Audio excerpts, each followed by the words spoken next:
আল্লাহ পাক রব্বুল আলামিন যারা দুনিয়ার জমিনে এসে নামাজ আদায় করে না, আল্লাহ তাআলার ফরজ বিধান পালন করে না, তারা যখন জাহান্নামে যাবে তাদেরকে আল্লাহ রব্বুল আলামিন প্রশ্ন করবে যে তোমরা কেন তোমরা জাহান্নামে আসলা, কোন জিনিস তোমাদেরকে জাহান্নামে পৌঁছায় দিল?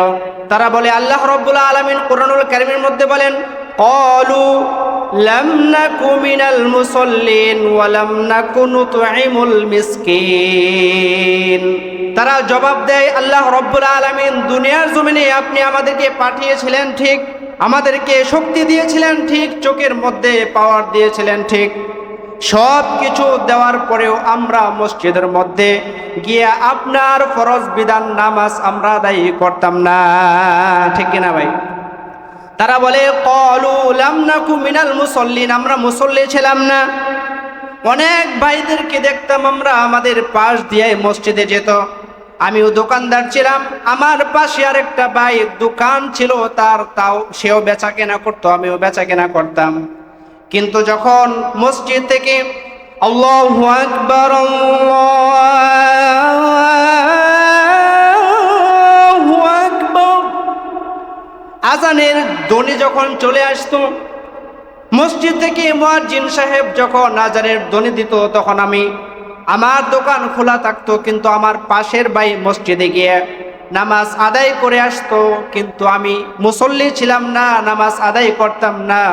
সেই জন্য আল্লাহ রাব্বুল আলামিন আমাকে আজকে জাহান্নামের মধ্যে নিক্ষিপ্ত করেছেন। জোরে বলে নাউজুবিল্লাহ। তাহলে প্রিয় ভাইরা আমার, সম্মানিত মুসল্লিয়ানে কেরাম, আমরা এখান থেকে বুঝতে পারলাম, এই দুইটা শব্দ থেকে, ছোট্ট আয়াত থেকে আমরা জানতে পারলাম যে আমরা যদি দুনিয়াতে আসার পরে নামাজ না আদায় করি, মসজিদে না আসি, আজান হওয়ার পরেও মুয়াজ্জিন সাহেব ডাকার পরেও যদি আমরা মসজিদে দেখে না আসি, তাহলে জাহান্নাম ছাড়া আমাদের দ্বিতীয় আর কোনো জায়গা থাকবে না। ঠিক কিনা বলেন? জাহান্নাম ছাড়া কোনো গতি থাকবে না। এবং আল্লাহর নবীজি সাল্লাল্লাহু আলাইহি ওয়াসাল্লাম হাদিস শরীফের মধ্যে বলেন, আউয়ালু মা ইউহাসাবু বিহিল আবদু ইয়াউমাল কিয়ামাতিস সালাহ। কিয়ামতের ময়দানে সর্বপ্রথম আমলের হিসাব হিসেবে নামাজের হিসাব সর্বপ্রথম নেওয়া হবে। আর আমরা যদি নামাজের হিসাব সর্বপ্রথম না দিতে পারি, তাহলে প্রথম নম্বরে আমরা আল্লাহ তাআলার কাছে ধরা খেয়ে যাব।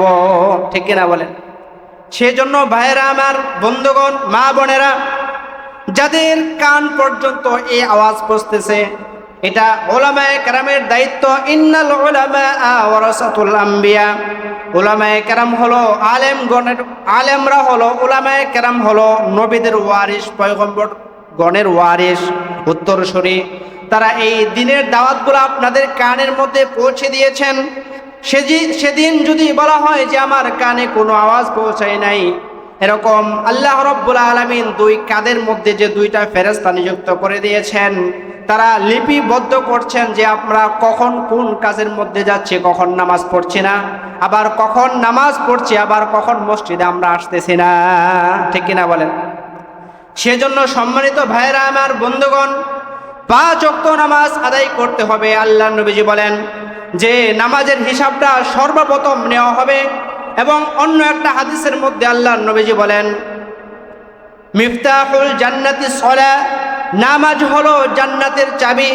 এখন যদি আমার জীবনে নামাজ না থাকে, আমার জীবনে যদি মসজিদে আসা যাওয়া না থাকে, তাহলে মিফতাহুল জান্নাতি সালাহ, তালা খোলার জন্য যেই চাবি প্রয়োজন, আমরা যদি বাসা থেকে তালা দিয়া, দরজার মধ্যে তালা দিয়া মসজিদে আসলাম, আবার গেলাম, যাওয়ার পথে চাবি হারিয়ে গেল, আমি তালা খুলতে পারলাম না, যদিও দুনিয়ার তালা ভাঙা যায়, কিন্তু জান্নাতের তালা কি ভাঙা যাবে?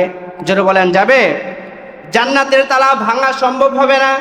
সুতরাং আমার নামাজ পড়তে হবে। যদি আমি 5 ওয়াক্ত নামাজ আদায় করি, সঠিক সময় আদায় করি, তাহলে জান্নাতের তালা খোলার চাবি আমার হাতে থাকবে। আর আমি সরাসরি নামাজ পড়ার কারণে, রোজা রাখার কারণে, আল্লাহ তাআলার দিনকে মানার কারণে আল্লাহ তাআলা আমাকে আরামদায়ক একটা জান্নাত আমার জন্য ব্যবস্থা করে দেবেন। চিৎকার দিয়ে বলেন সুবহানাল্লাহ।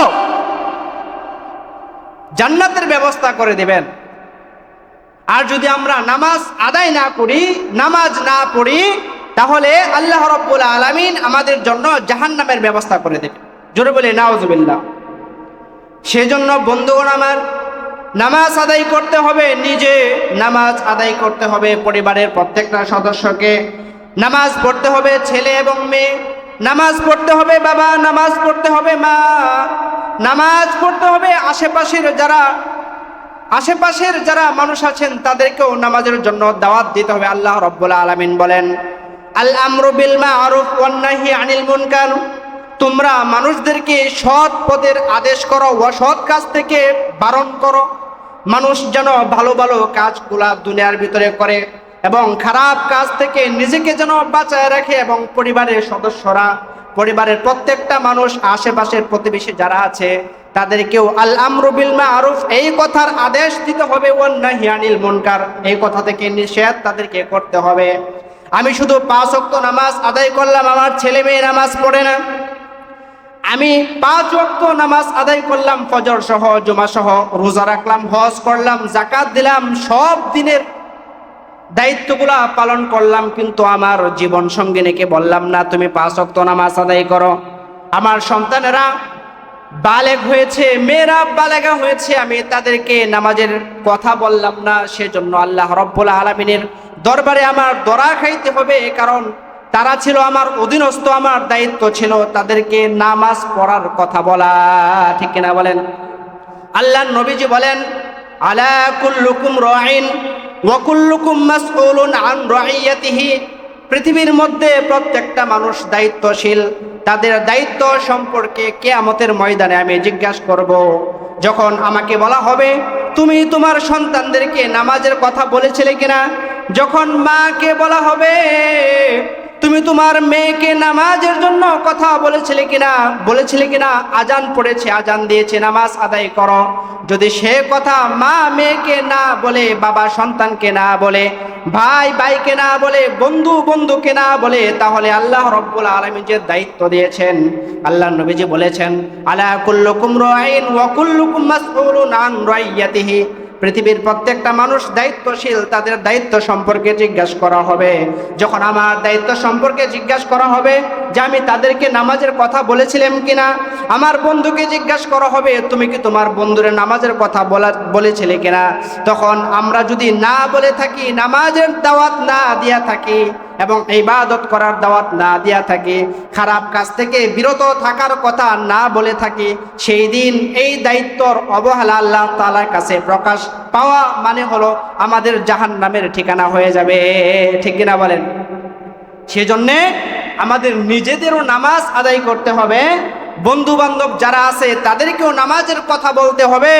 জীবন সঙ্গিনী যাকে নিয়ে আমি সুখে দুঃখে সারাটা জীবন পার করে দিলাম, আজ থেকে আরো 10 বছর আগে আমাদের বিয়ে শাদী হলো, বিবাহ করলাম, সন্তানাদি হলো, কিন্তু আমরা আরামায়েশে জীবন যাপন করছি, কিন্তু নামাজ পড়ি না, ওই ঘরে রহমত আসবে না।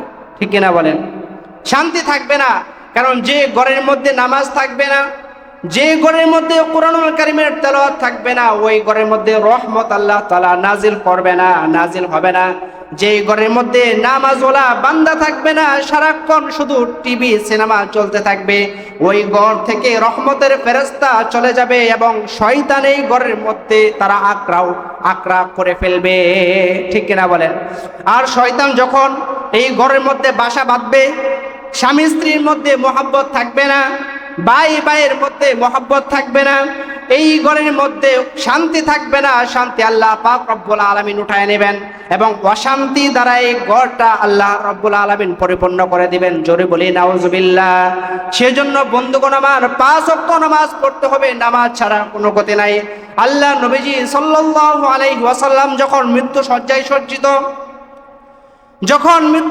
সজ্জিত ওনার হুজরাতের মধ্যে শুয়ে আছেন, মা আয়েশা সিদ্দিকা রাদিয়াল্লাহু তাআলা আনহার উরু মুবারকের মধ্যে মাথাটা দিয়া শুয়ে আছেন, জ্বরে একেবারে শরীর কাঁপছে। এত অসুস্থতার পরেও তিনি সাহাবায়ে কেরামদের মসজিদে নববীর নামাজের দৃশ্য দেখার জন্য মা আয়েশা সিদ্দিকা রাদিয়াল্লাহু তাআলা আনহাকে বলেন, এ আয়েশা সিদ্দিকা, তুমি আমার মাথাটা একটু উঁচা করে ধরো, যেন আমি মসজিদে নববীর নামাজের দৃশ্যটা আমি যেন দেখতে পাই। সুবহানাল্লাহ বলেন। নবীজি এতটা অসুস্থ, মাথা তুলতে পারে না। আয়েশা সিদ্দিকা রাদিয়াল্লাহু তাআলা আম্মা জান মাথা উঁচু করে ধরলেন এবং মসজিদে নববীর এই নামাজের দৃশ্য দেখে নবীজি সাল্লাল্লাহু আলাইহি ওয়াসাল্লামের মুখের মধ্যে হাসি ফুটে গেল, জোরে বলে সুবহানাল্লাহ। এবং নবীজি আলাইহিস সালাতু ওয়াস সালামের চোখ দিয়ে অশ্রু প্রবাহিত হইতে থাকলো। মা আয়েশা সিদ্দিকা রাদিয়াল্লাহু তাআলা আনহু ডাক দেয়া বলে, ও পয়গম্বর, আপনার বুঝি অনেক কষ্ট হচ্ছে, আপনার বুঝি অনেক শরীর ক্লান্ত লাগছে, আপনার চোখ দিয়ে অশ্রু প্রবাহিত হচ্ছে। হযরতে নবী করিম সাল্লাল্লাহু আলাইহি ওয়াসাল্লাম ডাক দেয়া বলে, আয়েশা রে, না না না, আজকের চোখের অশ্রু আমার দুঃখের চোখের অশ্রু না। যে নামাজকে সমাজে প্রতিষ্ঠা করার জন্যে, যেই নামাজকে দেশের মধ্যে পৃথিবীর মধ্যে প্রতিষ্ঠা করার জন্যে আমি আমার তায়েফের ময়দানে শরীর থেকে রক্ত ঝরিয়েছিলাম। তায়েফের ময়দানে বাচ্চারা আমাকে এত কষ্ট দিয়েছে, মানুষেরা এত কষ্ট দিয়েছিল, সেই নামাজকে কায়েম করার জন্যে আমি এত কষ্ট যুদ্ধ করেছিলাম, মুজাহিদা করেছিলাম। আজকে মসজিদে নববীর নামাজের দৃশ্য দেখে আমার মনে হলো আল্লাহ তাআলা যেই বিধান আমাকে দান করেছিলেন, মনে হলো এই বিধানটা আমি আজকে পালন করতে পারলাম। সুবহানাল্লাহ বলেন, কত বড় কথা। নবী আলাইহিস সালাতু ওয়াস সালাম কষ্ট থাকার পরেও, অসুস্থ থাকার পরেও নামাজ ছাড়ে নাই। এবং উনি তো জীবনে নামাজ ছাড়েই নাই, এবং সাহাবায়ে কেরামের এই নামাজের দৃশ্য দেখার মাধ্যমে উনি খুশি হয়ে গেছেন যে নামাজটা আমি আজকে দিনটাকে কায়েম করতে পারলাম। সেই দিনই তো রাসূল আমাদের জন্য রেখে গিয়েছেন, ঠিক কিনা বলেন? সেই ইসলাম ধর্ম আমরা বাপদাদা থেকে পেয়েছি। এবং নবী আলাইহিস সালাতু ওয়াস সালামের যুগে আইমে জাহেলিয়াতের যুগ ছিল, ওই যুগে মানুষেরা নবীর সোহবতে থাকার মাধ্যমে নবীর আদর্শ তারা আদর্শিত হয়ে তারা একেবারে জাহেল থেকে, মূর্খ থেকে তারা সোনার মানুষে পরিণত হয়েছিল। চিৎকার মেরে বলেন সুবহানাল্লাহ। তো নবীর সুন্নাহ, নবীর আদর্শ আমাদের জীবনে প্রয়োজন আছে না নাই? নামাজের প্রয়োজন আছে না নাই? রোজার প্রয়োজন আছে না নাই? শুধু কি নিজেই পড়বো নাকি পরিবারের সবাইকে বলতে হবে নামাজের কথা? শুধু কি আমরা নিজেই রোজা রাখলে হবে নাকি পরিবারের সদস্য যারা আছে এবং আশেপাশে যারা আছে সকলকে আমাদের বলতে হবে সবাই যেন 5 ওয়াক্ত নামাজ পড়ে, ঠিক কিনা ভাই? সবাই যেন রোজা রাখে, সবাই যেন আল আমরু বিল মারুফ ওয়ান নাহি আনিল মুনকার, এই 2 কথার উপর আমল করতে পারে, ঠিক কিনা ভাই? যদি আমরা এই 2 কথার উপর আমল করতে পারি এবং সমাজটা সুন্দর হয়ে যাবে। আশেপাশের মানুষ যারা আছে তাদেরকে দ্বীনের দাওয়াত দিয়ে সুমিষ্ট ভাষায় সুন্দরভাবে, ভাই নামাজটা পড়েছেন, চলেন